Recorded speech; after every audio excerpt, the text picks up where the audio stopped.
अस्सलामुअलैकुम भाई लोग, सभी देखने वालों का वेलकम है यार एक और बहुत ही ज्यादा इंटरेस्टिंग वीडियो में। सबसे पहले अगर हम आसिम अजहर के बारे में बात करें तो पिछली वीडियो में मैंने आपको इसके सारे ब्रेकअप वाले सीन के बारे में बताया था। अभी बहुत ज्यादा इंटरेस्टिंग चीज ये हुई है कि अवाम ने हानिया आमर के हज को आसिम अजहर के ब्रेकअप के साथ जोड़ना शुरू कर दिया है। अवाम के सारे कमेंट आप स्क्रीन के ऊपर देख सकते हो। फॉर एग्जाम्पल, हानिया हज प्रेयर फुलफिल्ड, जिसने प्यारी हानिया को सताया उसने रक्षा ही चलाया, और इसी तरह के बहुत सारे कमेंट है, पॉज करके पढ़ सकते हो। उसके बाद यार अगर हम बात करें सनम चौधरी के बारे में, जो कि पाकिस्तानी ड्रामा इंडस्ट्रीज में काम करती होती थी, फिर उन्होंने इस्लाम की खातिर ड्रामा इंडस्ट्री को छोड़ दिया। इंस्टाग्राम के ऊपर सनम चौधरी से सवाल पूछा गया कि क्या आप दोबारा ड्रामा इंडस्ट्री को ज्वाइन करेंगी अपने हिजाब के साथ, तो उसके ऊपर सनम चौधरी ने कहा कि हाँ मैं जरूर करूंगी, अगर ड्रामे के अंदर कोई वैल्यूएबल लेसन होगा जो लोगों को अल्लाह के करीब लाएगा, लेकिन मैं अपना हिजाब कंपलसरी रखूंगी। उसके बाद यार अगर हम बात करें डॉक्टर शहबाज गिल के बारे में, जिन्होंने क्रिटिसाइज किया रजब फैमिली को।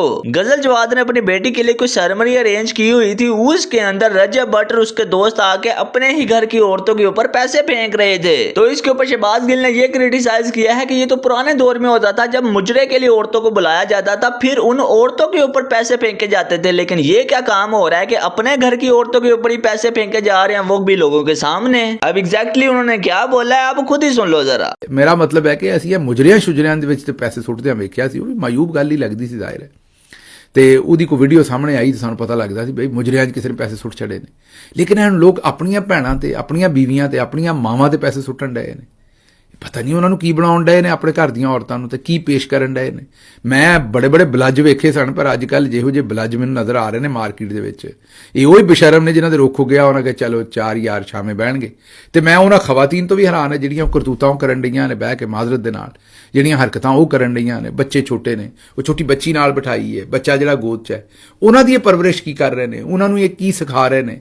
मतलब एक ऑब्जेक्टिफिकेशन हो रही है सारी दी सारी, ਤੇ बड़ी शर्मनाक हरकत है। जो शादियां ते किते इहो जिहा काम करदे वेखो, लोकां नूं शर्म दवाया करो। उसके बाद यार अगर हम बात करें कवल आफ्ताब के बारे में, तो इंस्टाग्राम के ऊपर Q&A हो रहा था, उसके अंदर उन्होंने अपने और अपने वालिद के एक रिलेशनशिप को एक्सप्लेन किया है कि उनका उनके बाप के साथ किस तरह का रिलेशनशिप है। उसके अंदर वो कहती है कि उनके वालिद उनसे बिल्कुल भी खुश नहीं है, अपनी औलाद से उन्हें कोई मतलब नहीं है, उन्हें सिर्फ और सिर्फ अपनी शादी और अपनी बीवी से मतलब है। फॉर्चुनेटली मेरे पास मेरे बाबा की पिक नहीं है, अगर होती तो मैं आपको ज़रूर दिखाती, लेकिन शायद अम्मी की तरफ कोई पुराने एल्बम में उनकी पिक्चर हो।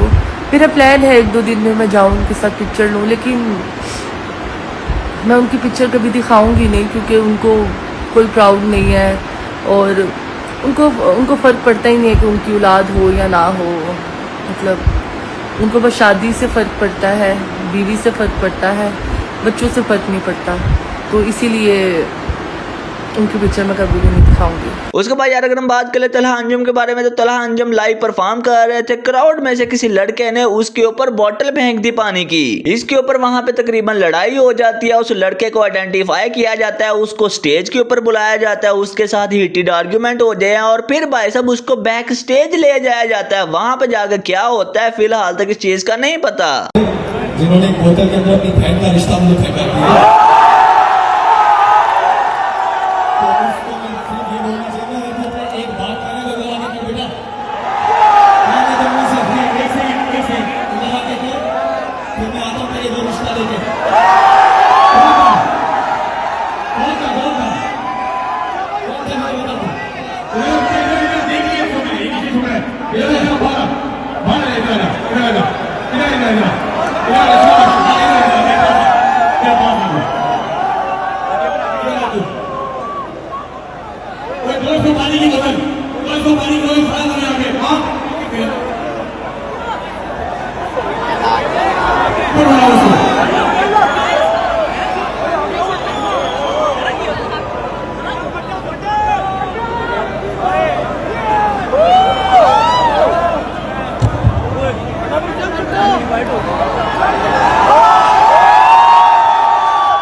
I'm so sorry guys, मैं खुदा की कसम से बनना नहीं, मुझे बिल्कुल शौक नहीं है ये सब करने का। लेकिन देखो बात सुनो, अब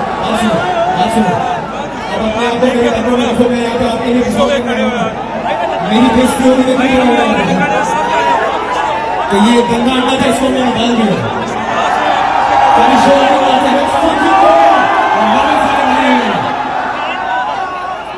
उसके बाद यार अगर हम बात करें सीरियस टॉपिक के बारे में, यानी कि इजराइल वर्सेस ईरान की जंग के बारे में, जो कि पिछले 2 दिनों से 13 जून से लेकर मुसलसल अब तक जारी है। हमले का आगाज इजराइल ने किया था, तो इसके ऊपर ईरानी सुप्रीम लीडर का यह कहना है कि इजराइल को भागने नहीं देंगे, एहतमाम हम लिखेंगे। इसके बाद यार इजरायली चैनल ने यह बात रिपोर्ट किया है कि पाकिस्तान ने अमेरिका को इन्फॉर्म किया है कि अगर इजराइल ईरान के ऊपर कोई न्यूक्लियर हमला करता है तो उसके रिस्पांस में पाकिस्तान फिर इजराइल के ऊपर न्यूक्लियर रिस्पांस करेगा। और ये बात पाकिस्तान ने फ्रांस और अमेरिका को भी कन्वे किया कि अगर आप डायरेक्टली इन्वॉल्व होते हैं इजराइल की हेल्प में और ईरान के खिलाफ, तो फिर पाकिस्तानी मिलिट्री भी एंटर होगी और इजराइल के खिलाफ ईरान की मदद करेगी। इस सारे सीन के अंदर बहुत ही अमेजिंग पार्ट ये हुआ है कि इजराइल ने एक मैप जारी किया और उस मैप के अंदर उन्होंने पूरे के पूरे कश्मीर को पाकिस्तान का हिस्सा दिखाया है। और इस चीज के ऊपर इंडियंस बहुत ज्यादा ऑफेंड हो गए और वो बार बार जाकर ट्वीट कर रहे हैं कि मैप को डिलीट करो, मैप को करेक्ट करो, ये करो, वो करो, वी आर फ्रेंड सर, ये वो, और इस तरह की सारी बातें की जा रही हैं। Kindly correct the India map. Use correct map of India. Please delete this. Hello dear friend Israel. Delete the tweet ASAP and use correct map of India. Israel and India ID. Do tag them like he knows them. Oh my gosh. इस सारे मामले के अंदर वकार जगह ने भी video बनाई है और इस क्वेश्चन को रेज किया कि ईरान अपना रिस्पांस तो दे रहा है, लेकिन ईरान की जो टॉप मिलिट्री लीडरशिप मारी गई है उसका रिस्पांसिबल कौन है। ईरान ने जवाबी कार्रवाई करते हुए 100 बैलिस्टिक मिसाइल इसराइल की तरफ भेज दिए, लेकिन सोचने की बात यह जो इसराइल ने हमला किया यह हर दफा कैसे हो जाता है।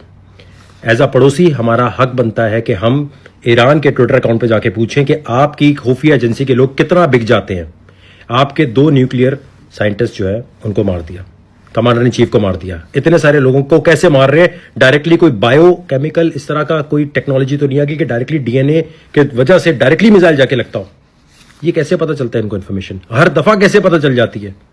ईरान की खुफिया एजेंसी के लोग कितने पैसों में बिक रहे हैं, इसके ऊपर इन्वेस्टिगेशन होनी चाहिए। एज अ पड़ोसी हमें इनके ट्विटर अकाउंट पे जाके बार बार इनके ऑफिशियल्स को बोलना चाहिए कि जांच पड़ताल करो, इतनी इन्फॉर्मेशन कैसे मिल जाती है। बेशक आप जवाबी कार्रवाई करते रहो, बेशक आप कुछ भी करते रहो, जिस तरीके से वो अटैक कर रहे हैं हम क्यों नहीं कर पाते?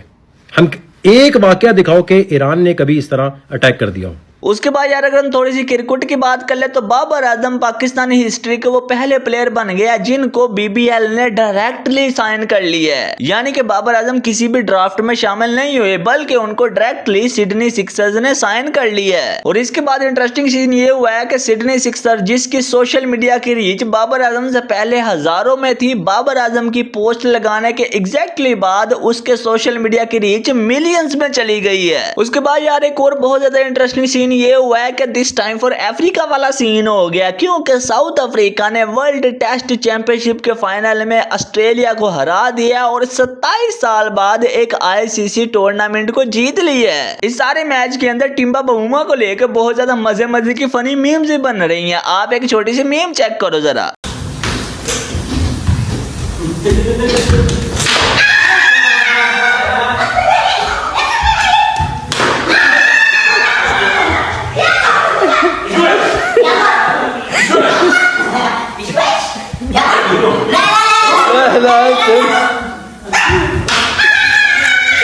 यार मेरे ख्याल से ठीक हो गया, फिलहाल के लिए इतना काफी है। अभी अगर आपको वीडियो पसंद आई है तो लाइक लाजमी कर देना, शेयर भी कर देना और चैनल को सब्सक्राइब लाजमी कर लेना। हम इंशाल्लाह मिलते हैं आपसे अगली वीडियो में, तब तक के लिए अल्लाह हाफिज।